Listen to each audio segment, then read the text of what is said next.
제가 고등학교 때 저와 참 친한 친구가 하나 있었습니다. 그 친구 집에도 자주 놀러 갈 정도로 아주 가까운 사이였는데요. 그런데 대학 시험을 치른 다음에 그 친구와 관계가 끊어져 버렸습니다. 이유는 저의 말실수 때문이었습니다. 저는 이제 시험을 그럭저럭 잘 봤고 또 그 친구는 기대만큼 잘 보지 못했던 것 같아요. 그 친구는 이제 재수를 해야 했습니다. 그런 상황에서 제가 의도치 않게 그 친구 마음에 상처를 주었습니다. 지금도 그 장면이 너무 선명하게 기억되는데요. 길거리 같이 가다가 갤럭시라는 그 말이 보였던 것 같아요. 제가 그 간판을 가리키며 그 친구에게 야, 저 갤럭시가 무슨 뜻인지 아냐? 영어 단어 무슨 뜻인지 아냐? 물어봤죠. 그러면서 제가 갤럭시가 은하수야 라고 이제 가르쳐 주었던 기억이 나는데, 이 돌이켜보면 그것은 좀 친절한 설명이 아니라 상대방의 마음을 헤아리지 못한 그런 말이었습니다.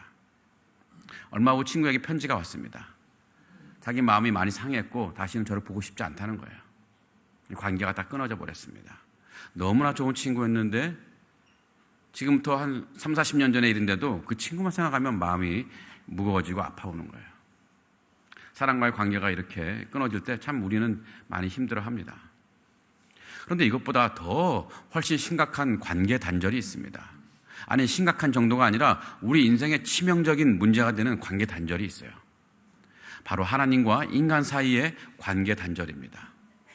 이 단절은 우리 인간의 평안을 근본부터 흔들어 놓는 것 같아요. 겉으로는 웃고 살아도 우리 마음 한구석에는 채워지지 않는 그 빈자리가 반드시 남아 있습니다. 그 철학자 파스칼은 우리의 마음에는 하나님만이 채우실 수 있는 빈 공간이 있다고 말했습니다. 너무나 의미 있는 통찰입니다. 하나님과의 관계가 끊어진 인간의 마음에는 세상 그 어떤 것으로도 다 채울 수 없는 빈자리가 생기는 거예요. 그 자리는 하나님만이 채우실 수 있는 공간인데 하나님과의 관계가 단절되어서 채움을 받지 못하는 그런 자리죠. 오늘 바울은 바로 이 문제를 다루고 있습니다. 인간의 가장 깊은 문제는 하나님과의 관계가 끊어진 것에 있다고 갈파하고 있습니다. 그리고 동시에 그 끊어진 관계가 어떻게 다시 이어질 수 있는지를 우리에게 보여주는데요. 오늘 말씀을 통해서 우리 인생의 가장 근본적인 문제와 하나님께서 열어주신 그 회복의 길을 함께 살펴보려고 합니다. 자, 오늘 바울은 우리 인간이 직면한 가장 근본적이고도 처참한 문제를 단 한 문장으로 간단하게 진단하고 요약합니다. 23절 보면은 모든 사람이 죄를 범하였음에 하나님의 영광에 이르지 못하더니. 자, 바울은 인간이 어느 때인가부터 하나님의 영광에 이르지 못하는 존재가 되었다고 말합니다. 하나님의 영광에 이르지 못한다고 하는 것은 하나님과의 관계가 끊어졌다는 뜻인데 더 이상 하나님께 가까이 나아갈 수 없다는 뜻입니다. 원래 우리 인간은 하나님과 함께 살아가도록 지음받았습니다. 여러분, 창세기를 보면 아담과 하와가 처음 창조됐을 때 그들은 하나님과 함께 동산을 거닐며 살았습니다. 하나님과 눈을 맞추고 또 하나님의 음성을 들으면서 하나님과 사귀며 살았습니다. 이것이 진짜 사람답게 살아가는 사람의 모습이었습니다. 여러분, 이 물고기는 물속에 있을 때 가장 자유롭도록 설계되었습니다. 나무는 땅에 깊이 뿌리를 박고 있을 때 가장 생명력이 넘치도록 설계되었습니다. 그렇듯이 인간은 하나님과 교제하며 살아갈 때 비로소 진정 사람답게 살 수 있도록 설계된 존재입니다. 자, 그런데 어느 날 그 인간과 하나님과의 관계가 끊기는 아주 비극적인 사태가 발생해 버렸습니다. 더 이상 하나님과 함께 있는 것이 불편하고 어색해진 거예요. 그래서 아담과 하와는 하나님을 막 피해 다닙니다. 예전에는 하나님 발자국 소리만 들려도 기뻐서 달려나갔던 그들이 이제는 하나님의 음성이 들리니까 두려워 떨며 나무 뒤에 숨어버립니다. 하나님과 그들 사이에 거대한 이 어색함의 담이 세워졌습니다. 하나님과 눈을 마주치는 것이 고통이 되고 그분의 임재가 기쁨이 아니라 피하고 싶은 부담이 된 상태. 이것이 바로 아담과 하와의 서글픈 모습이 된 것입니다. 하나님과의 관계가 끊어져 버렸습니다. 자, 그렇다면 하나님과의 그 친밀했던 관계가 도대체 왜 끊어진 걸까요? 바울은 23절에서 다시 단호하게 말하는데요. 모든 사람이 죄를 범하였음에 하나님의 영광에 이르지 못하더니. 바울은 인간의 모든 비극의 배후에 바로 죄가 있다고 지목합니다. 죄로 말미암아 하나님과의 관계가 파탄났다고 말하는 거예요. 자, 아담과 하와는 하나님 말씀에 불순종하는 죄를 범했습니다. 먹지 말라고 했던 그 선악과를 기어코 먹고 말았어요. 성경은 이 한 사람의 이 불순종으로 인해서 죄가 세상에 들어왔고 이 죄가 모든 인류를 죄로 오염시켰다고 말합니다. 우리는 어쩔 수 없는 아담의 후손인가 봅니다. 우리는 아담의 그 죄의 본성을 그대로 물려받은 죄인이에요. 우리가 죄인이라는 것을 철학적으로 증명할 필요도 없습니다. 여러분, 우리 자신을 보면 우리가 참 죄인이라는 생각이 들지 않던가요? 우리는 태어날 때부터 죄에 오염된 채로 태어나서 생각하고 말하고 행하는 것이 다 죄와 연결되어 있습니다. 누가 가르쳐주지 않아도 우리 안에 있는 이기심, 욕심, 시기, 거짓, 분노가 늘 넘쳐나요. 하지만 반대로 겸손이라든지 사랑이라든지 희생이라든지 절제 같은 것은 저절로 생겨나는 것이 아닙니다. 훈련이 필요해요. 이것은 우리의 본성이 선의 방향보다는 죄의 방향으로 기울어졌다는 것을 너무 명확하게 보여주고 있습니다. 세상을 보더라도 그렇습니다. 시대와 문화가 달라도 인간 사회에는 늘 미움이 있었고 폭력이 있었고 탐욕이 있었고 교만과 우상 숭배가 계속 반복되고 있습니다. 지금도 세상 저쪽에서는 전쟁이 벌어지고 있지 않습니까? 이것은 죄가 일부 사람의 문제가 아니라 모든 인간 존재 깊은 곳에 자리한 아주 보편적인 오염이라는 것을 너무나 우리에게 잘 보여주고 있습니다. 그래서 누군가는 말했어요. 인간은 죄를 짓기 때문에 죄인이 아니라 죄인으로 태어났기 때문에 죄를 짓는다고 말했습니다. 바로 죄 때문에 우리 인간은 본질적으로 하나님께 나아갈 수 없는 존재가 되었고 하나님과의 관계가 끊어진 채로 살아갈 수밖에 없는 사람들이 되었던 것입니다. 성도 여러분, 이렇게 죄에 오염되어 하나님과 관계가 끊어진 인간에게 남아있는 유일하고도 처참한 현실이 무엇이겠습니까? 그것은 하나님의 영광에 이르지 못한다는 거예요. 그런데 여러분, 하나님의 영광에 이르지 못한다는 이 말씀은 우리가 가볍게 흘려 들을 수 있는 그런 말이 아닙니다. 하나님의 영광, 그런 곳에 가지 않으면 어때? 라고 생각할지 모르겠지만, 하지만 그렇게 말하기에는 이 말은 너무나 무겁고 또 무서운 말입니다. 왜냐하면 하나님께 나아가지 못하는 인간에게 남는 것은 단 한 가지, 하나님의 진노뿐이기 때문입니다. 사람은 하나님의 영광 아래에 있든지 하나님의 진노 아래에 있든지 이 둘 중에 하나입니다. 중간이 없어요. 우리가 하나님의 영광에 이르지 못한다면 우리는 하나님의 진노 아래에 있게 되는 것입니다.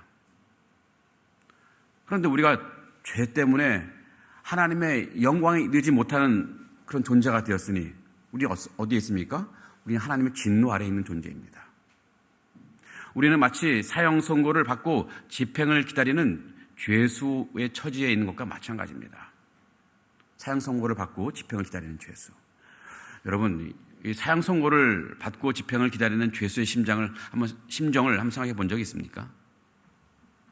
여러분, 사형 선고를 받으면 사형 집행이 언제 되는지 알 수가 없습니다. 어느 나라에서는 하루 전날 밤 알려준다고 합니다. 그러면 그 사람은 밤새도록 무슨 생각을 했겠습니까? 얼마나 두려움 떨겠습니까? 또 어느 나라에서는 사형 집행 그 당일 아침에 알려준다고 해요. 그러니 매일 아침마다 아침 식사를 하면서 혹시 이것이 나의 마지막 식사가 되는 것인가? 이런 생각을 하겠죠. 자신이 언제 어느 날 갑자기 죽을지 알 수가 없어요. 그러니 살아있지만 살아있는 것이 아니죠. 매일매일 죽음을 당할 그 고통에 떨어야 했던 운명이죠. 우리가 바로 그런 사형 선고를 받고 집행을 기다리는 죄수와 같은 운명에 있다는 것입니다. 우리가 지금 건강하게 숨쉬고 있고 오늘 하루도 평안하게 먹고 마신다고 해서 하나님의 진노가 없다고 생각하면 그것은 큰 오산입니다. 판결은 이미 내려졌고 우리는 단지 집행이 유보된 진노의 시간을 살아가고 있는 것뿐입니다. 이것이 우리 인간의 절망적인 실존입니다.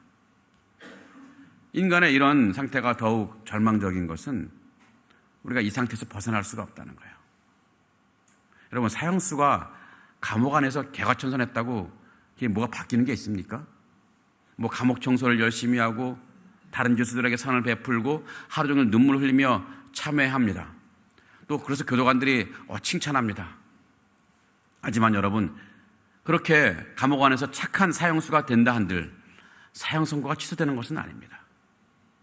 우리가 이 세상에서 착하게 살고 봉사하고 도덕적으로 애를 쓴다고 하는 것이 어쩌면 감옥 안에서는 조금 더 나은 죄수가 되는 것일 뿐 하나님이 내리신 이 진노의 판결을 뒤집지는 못해요.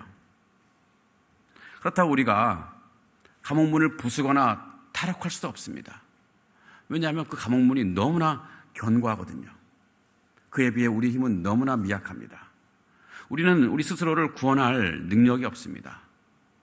내 힘으로 이 쇠창살을 부수려 하면 할수록 또 타락하려 하면 할수록 우리는 우리 자신이 얼마나 무력한 존재인지를 뼈저리게 확인할 뿐입니다. 탈옥은 불가능해요. 성도 여러분, 이것이 하나님과의 관계가 끊어진 자들이 직면하는 절대 절망의 모습입니다. 우리 인간은 감옥 안에서 사형 집행을 기다리고 있는데 그런데 그 상을 벗어나지 못하는 절망적인 존재들입니다. 성도 여러분, 그런데 어느 날 인류 역사상 가장 위대한 역전이 선포됩니다. 오늘 말씀 21절을 보면 이제는 율법 외에 하나님의 한 의가 나타났으니, 한글 성경에는 이제는이라고 나와 있지만 성경 원문에 의하면 그러나 이제는이라고 번역되어야 됩니다.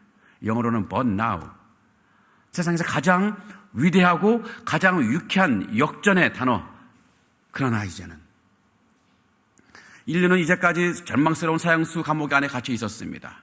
유대인도 이방인도 착한 사람도 악한 사람도 모두가 죄의 감옥에 갇혀 사형 집행만을 기다리고 있던 사람들이었습니다. 별짓을 다해도 이르지 않던 이 감옥 안에서 말입니다. 그런데 바로 그 절망의 자리에 하나님의 선언이 선포된 것입니다. 그러나 이제는 칠흑같이 어두웠던 감옥의 문이 활짝 열리고 우리를 옥죄던 저주의 사슬이 풀리고 밖으로 나가는 길이 열려버린 거예요. 그 길이 무엇입니까? 오늘 본문에 의하면 하나님의 한 의라고 표현되어 있습니다. 하나님의 한 의다. 하나님의 한 의가 나타났다는 거예요. 여기서 여러분, 하나님의 한 의라고 하는 말을 여러분 어렵게 생각하실 필요는 없습니다. 이게 무슨 말일까? The righteousness of God. 이게 무슨 말이야? 아주 쉽게 표현하면 하나님께 나아갈 수 있는 길이란 뜻입니다. 하나님께 나아갈 수 있는 길이 생겼다는 거예요. 지금까지 사람은 자신의 힘으로 감옥문을 열고 밖으로 나가보려 했습니다. 율법을 지키고 또 도덕적으로 애를 써서 지켜보려 했습니다. 하지만 그 모든 길은 막힌 길이에요. 그러나 이제는 하나님께 나아갈 수 있는 길이 열렸습니다. 우리가 감옥문 밖으로 나아갈 수 있는 길이, 새로운 길이 열린 거예요. 감옥 안에서 죄수가 문을 부숴서 열린 그런 길이 아니라 감옥 밖에서 재판장이 열쇠를 들고 와서 직접 문을 열어주고 열어놓으신 길이에요. 오늘 말씀 24절이 바로 그 길을 설명합니다. 그리스도 예수 안에 있는 속량으로 말미암아 하나님의 은혜로 값없이 의롭다 하심을 얻은 자 되었느니라. 바로 이 한 구절에 엄청난 신학이 들어있습니다. 바울의 모든 신학이 다 여기에 들어와 있어요.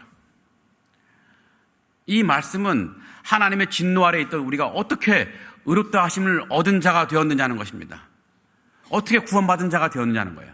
다시 말하면 우리가 하나님의 진노에서 벗어나서 어떻게 하나님의 영광 아래로 들어가는 길이 열렸느냐를 설명하는 구절이에요.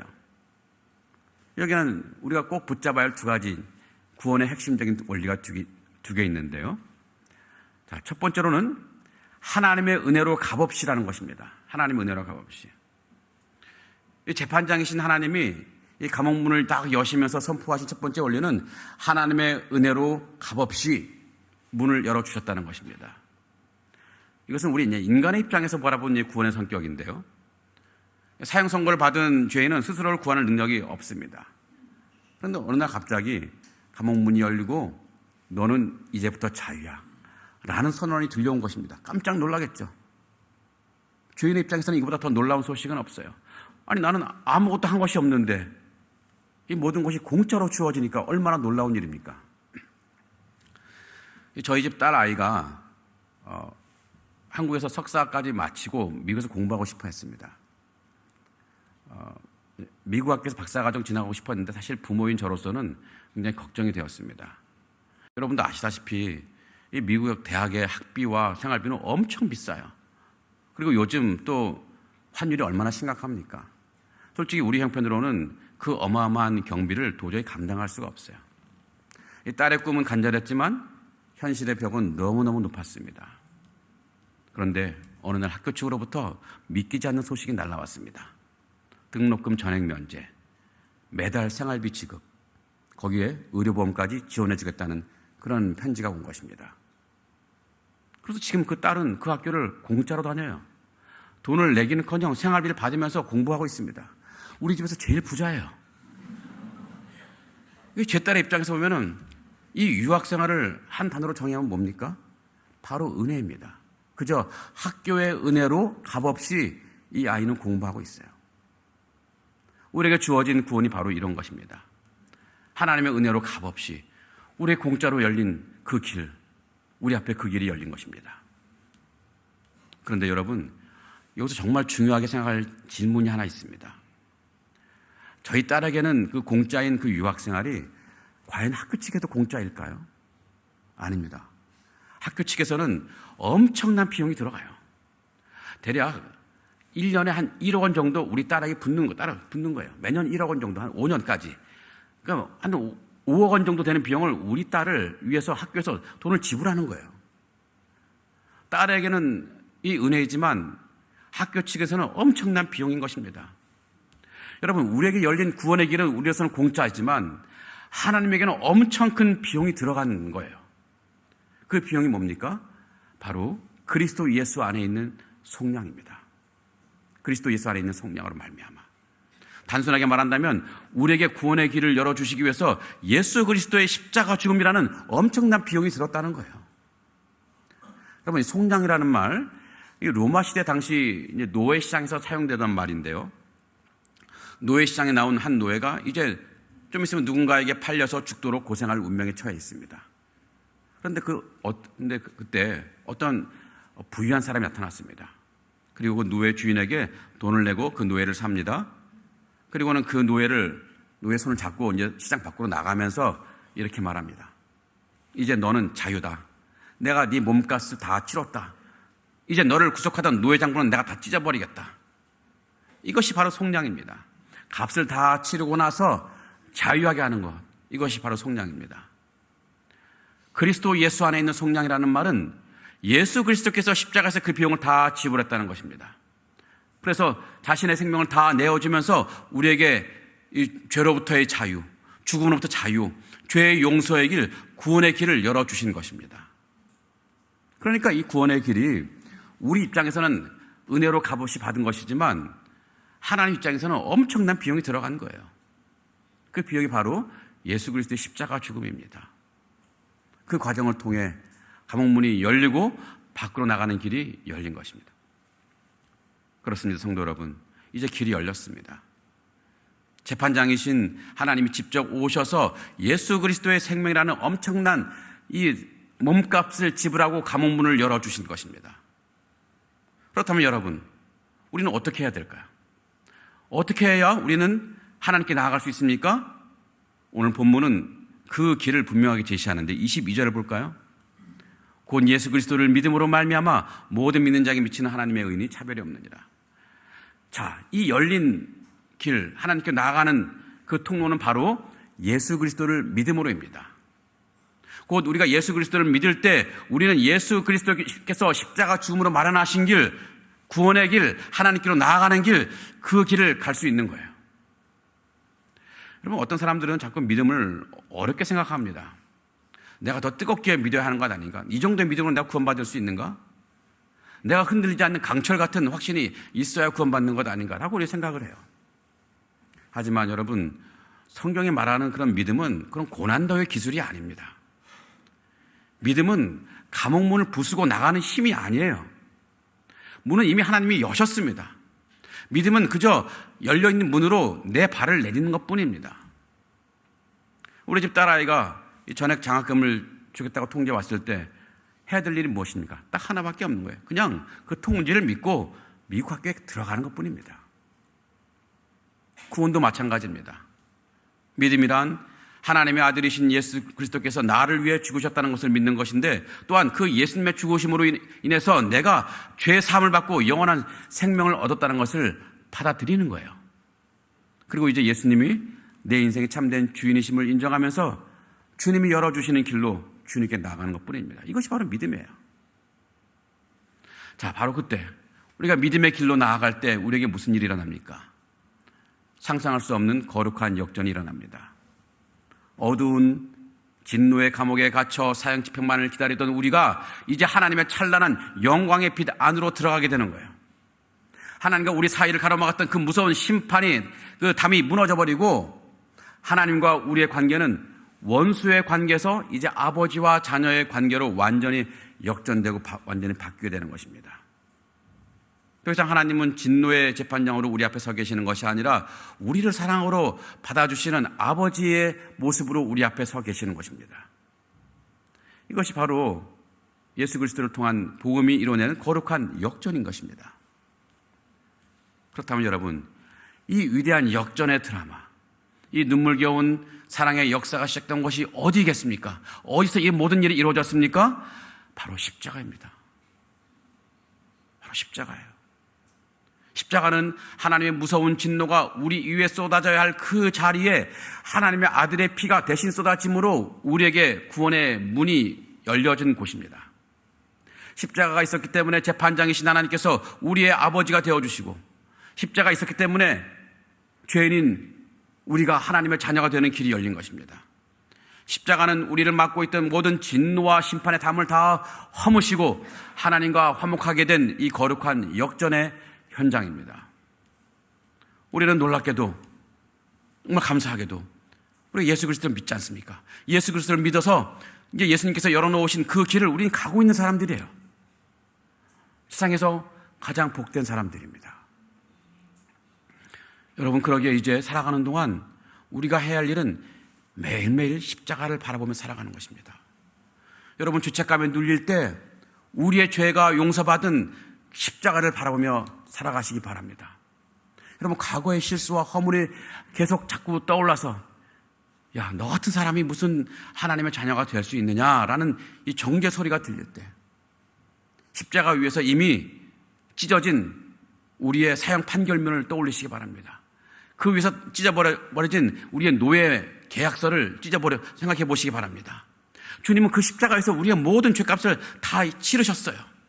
십자가는 더 이상 우리가 진노의 감옥에 갇혀 있을 이유가 없음을 선포하는 자유의 선언입니다.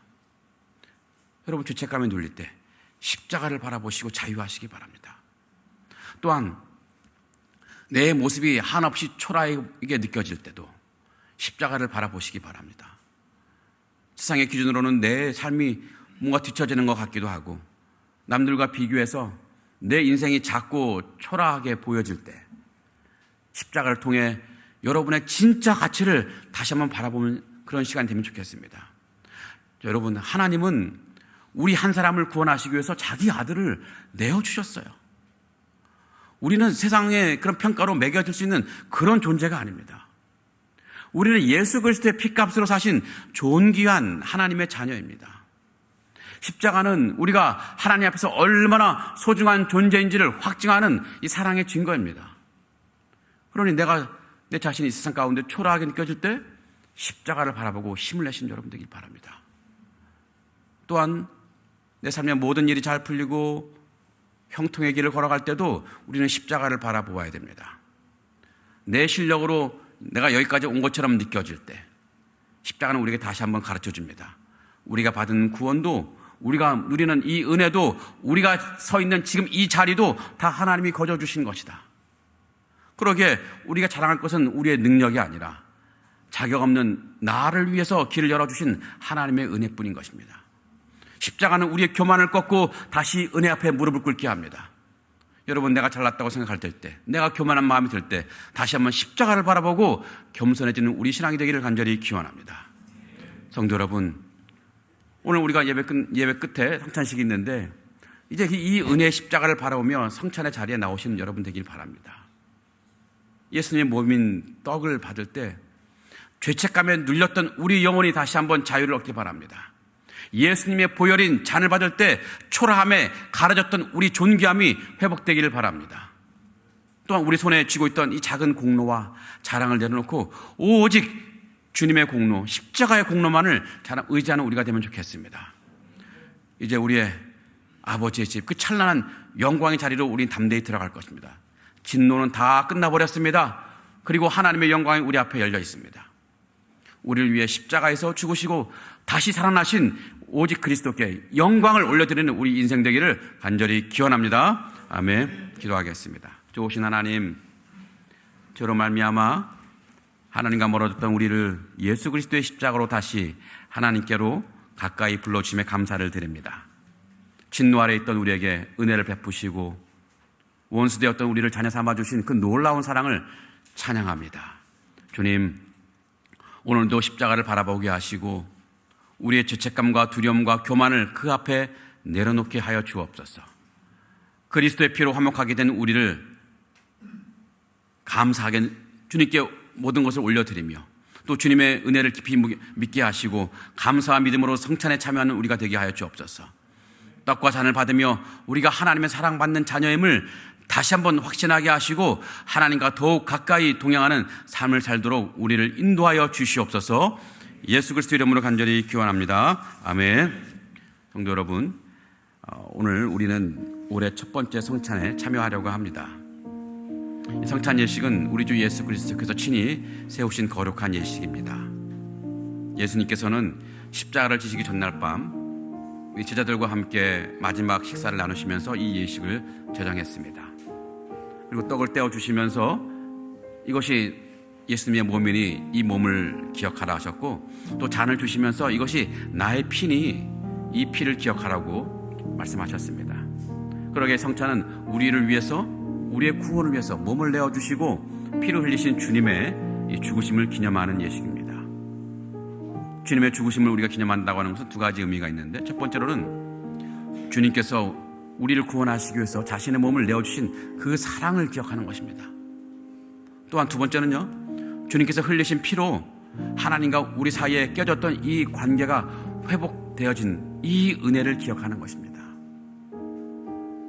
오늘 우리가 받는 이 떡과 잔은 우리를 위하여 몸을 내어주시고 피를 흘리신 예수 그리스도의 은혜를 기념하는 거룩한 표입니다. 우리가 이 성찬에 참여할 때 주님의 십자가의 사랑과 보혈의 은혜가 우리 마음에 더욱더 깊이 새겨지기를 간절히 기원합니다. 우리 상하이 하나님께 성찬식은 세례 받으신 분과 입교하신 분들이 참여하실 수 있습니다. 이제 성찬식에 참여하겠습니다. 이 성찬식에 참여하는 모든 우리들에게 주님의 은혜가 더욱더 풍성히 임하길 바랍니다. 이제 그 은혜를 사모하는 마음으로 찬송가 264장 정결하게 하는 셈이 1절을 함께 찬양하며 성찬 예식을 준비하겠습니다. 성찬위원들은 준비해 주시기 바랍니다. 정결하게 하는 셈이 나의 앞에 있도다. 성령께서 권고하신 죄 씻으라 하시네. 찬양하리 찬양하리 죽임당한 어린 양 주께 영광 돌리어라. 우리 죄를 씻어주셨네. 기도하겠습니다. 존귀하신 하나님, 죄로 말미암아 죽을 수밖에 없던 우리를 구원하시기 위해서 독생자 예수 그리스도를 이 땅에 보내주시고 또 예수 그리스도를 십자가에 내어주신 그 은혜를 감사드립니다. 이제 우리가 떡을 받을 때 우리를 위해 찢기신 주님의 몸을 기억하게 하시고 잔을 받을 때 우리를 정결케 하시는 주님의 보혈을 기억하게 하여 주옵소서. 이 성찬에 참여하는 우리 모두가 주님의 십자가 사랑을 더욱 깊이 깨닫게 하시고 그 은혜로 우리의 마음이 새로워지며 우리의 삶이 더욱 거룩하게 하옵소서. 예수님의 이름으로 간절히 기도합나이다. 아멘. 먼저 주님의 몸을 기념하는 떡을 나누겠습니다. 여러분, 떡을 받으실 때는 바로 드시지 마시고 기다려 주시면 좋겠습니다. 제가 나중에 주님의 몸을 함께 기념하겠습니다 라고 말씀드리면 그때 함께 떡을 먹도록 하겠습니다. 자, 떡을 받으시면서 찬송가 2절과 3절을 부르시겠습니다. 나의 가는 길이 좁고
죽임 당한 어린 양 주께 영광 돌리어라 우리 죄를 씻어주셨네. 다시 한번 나의 가는 길이 좁고 2절입니다. 나의 가는 길이 좁고 내 뜻대로 안 돼도 모든 욕심 다 버리고 주만 따라가겠네.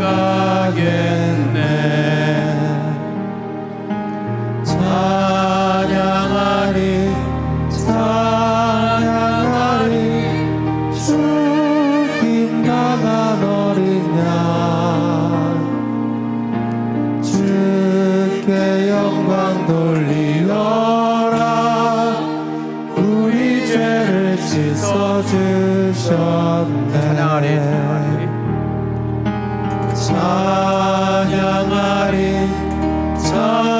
찬양하리 죽임 당한 어린 양 주께 영광 돌리어라 우리 죄를 씻어주셨네.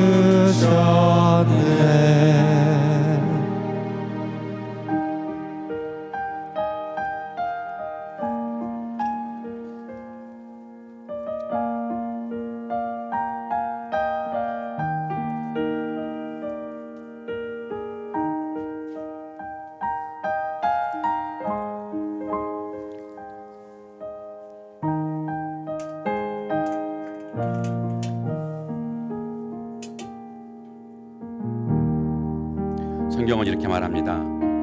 주 예수께서 잡히시던 밤에 떡을 가지고 축사하시고 떼어 이르시되 이것은 너희를 위하는 내 몸이니 이것을 행하며 나를 기념하라고 말씀하셨습니다. 먼저 기도하겠습니다. 우리를 구원하신 하나님, 우리가 이제 주님의 몸을 함께 기념합니다. 우리를 위해 찢기신 그리스도 몸을 기억하게 하시고 그 사랑을 마음 깊이 새기게 하여 주옵소서. 또한 주님의 몸을 기념하는 우리로 평생 주님을 사랑하고 따르는 삶을 살게 하여 주시옵소서. 예수 그리스도 이름으로 기도합니다. 아멘. 주님의 몸을 함께 기념하겠습니다.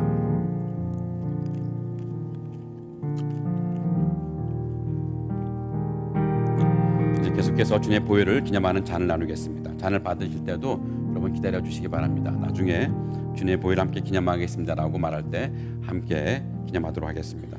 잔을 받으시면서 찬송가 4절과 5절을 함께 찬양하겠습니다. 한량없는 주의 은혜.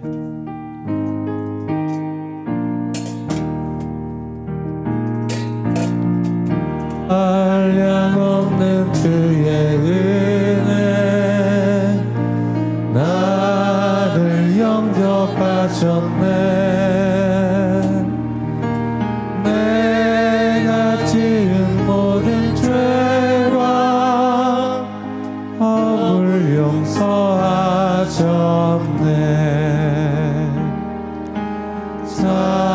찬양하리 찬양하리 죽임 당한 어린 양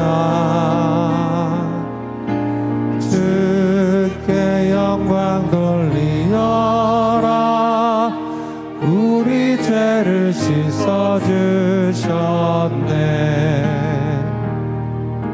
성부 하나님께 영광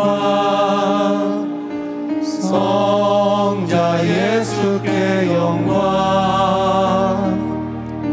성령님께 또한 영광 모두 돌려드리세.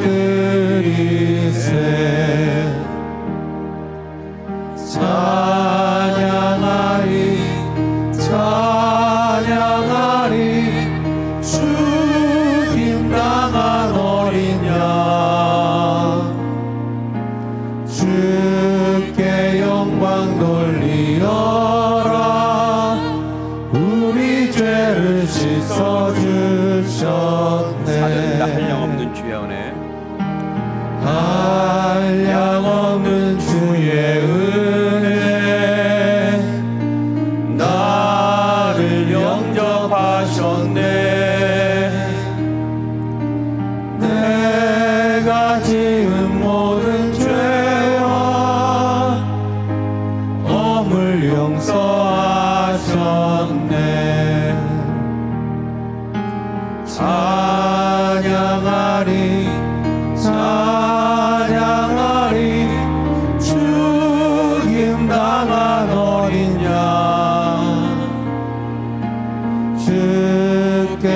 영광 돌리어라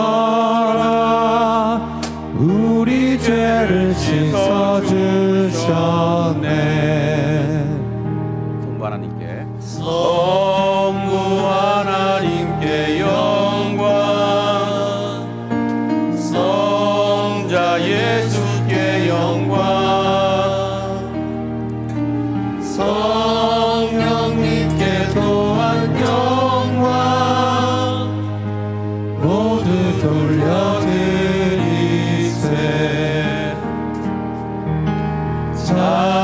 찬양하리 찬양하리 죽임당한 어린 양 주께 영광 돌리어라 우리 죄를 씻어주셨네.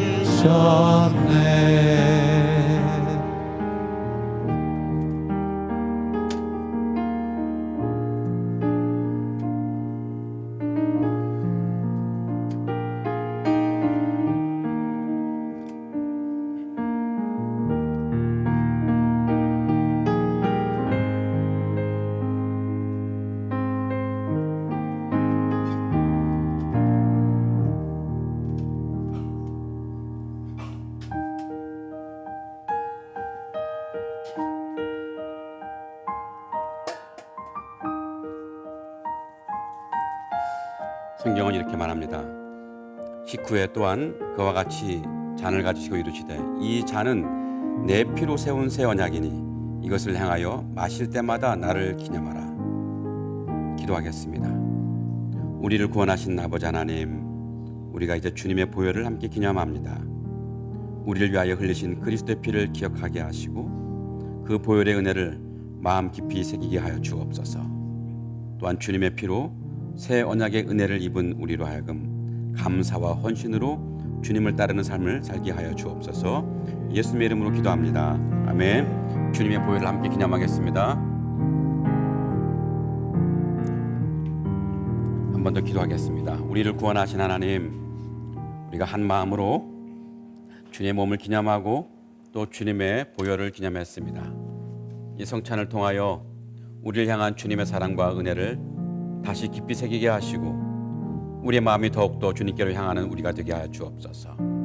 주님의 몸과 피를 기념한 우리가 이제는 더욱 정결하고 거룩한 삶으로 주님을 따르게 하시고 감사와 순종으로 살아가게 하여 주옵소서. 아직 세례를 받지 못한 이들에게도, 그래서 성찬을 참여하지 못한 이들에게도 은혜를 베풀어 주셔서 믿음으로 주님께 더 가까이 나아가는 놀라운 역사가 일어나게 도와주셔서 예수님 이름으로 기도합니다. 아멘. 우리 다 같이 일어나셔서 찬송가 264장 5절을 함께 찬양하겠습니다.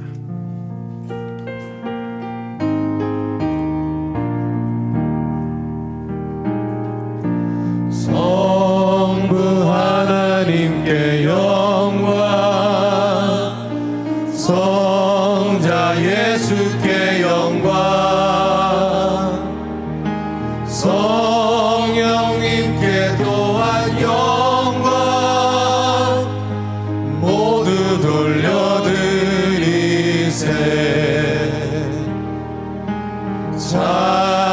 찬양하리 찬양하리 주님 당한 어린 양 주께 영광 돌리어라 우리 죄를 씻어주셨네. 이제는 우리를 위하여 자기 몸을 내어주시고 보배로운 피를 흘리신 우리 주 예수 그리스도의 은혜와 죄인된 우리를 구원하시기 위하여 독생자를 아낌없이 내어주신 하나님의 사랑과 오늘 성찬을 통하여 우리 마음을 새롭게 하시고 우리로 하여금 주님의 은혜 가운데 살아가게 하시는 성령님의 인도하심이 오늘 주님의 몸과 보혈을 기념하며 그 십자가의 사랑을 마음에 새기고 감사와 순종으로 살아가기를 다짐하는 상하이 한연합교회 모든 성도들 머리 위에 지금부터 영원토록 함께 하실지어다. 아멘.